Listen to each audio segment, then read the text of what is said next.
Talking about things that are making a comeback, the El Nino is back. The world has officially entered an El Nino phase.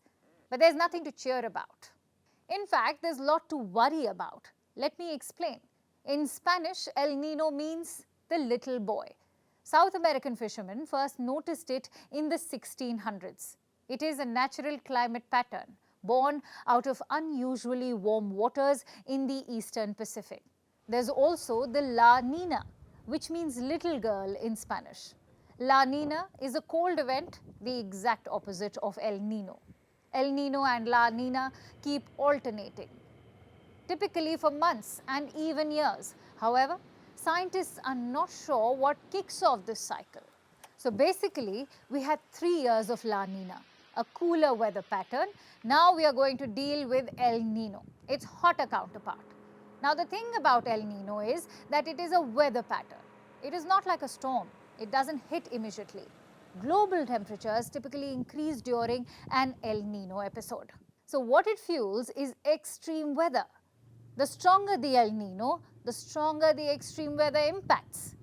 The last time we saw a strong El Nino in full swing was 2016. So it has been a few years now. But 2016 was the hottest year on record. And scientists believe 2024 will be no different.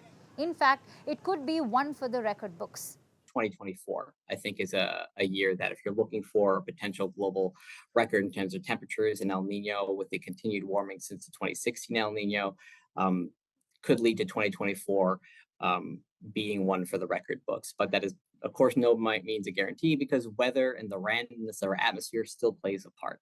So 2024 could become the world's hottest year.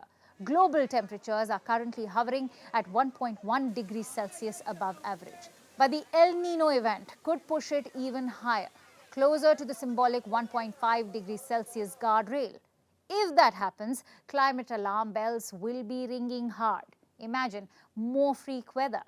Most of the warmest years on record that we've seen in the past have happened due to the influence of El Nino because it gives that little bit extra push onto the global temperatures on top of the warming that we're already causing due to human-caused climate change. Now, the onset of any El Nino event could take time, but once it happens, it will be felt across the globe. Extreme weather will be the new normal. So, heavy rainfall in South America, drought in Australia and Asia, drought-like conditions in the Horn of Africa, and tropical cyclones in the Pacific. If we go by past experiences, there will be a huge human and economic cost too. The last strong El Nino in 1998 cost the world $5 trillion. 23,000 people died from storms and floods. Estimates suggest this year's El Nino could lead to losses worth $3 trillion.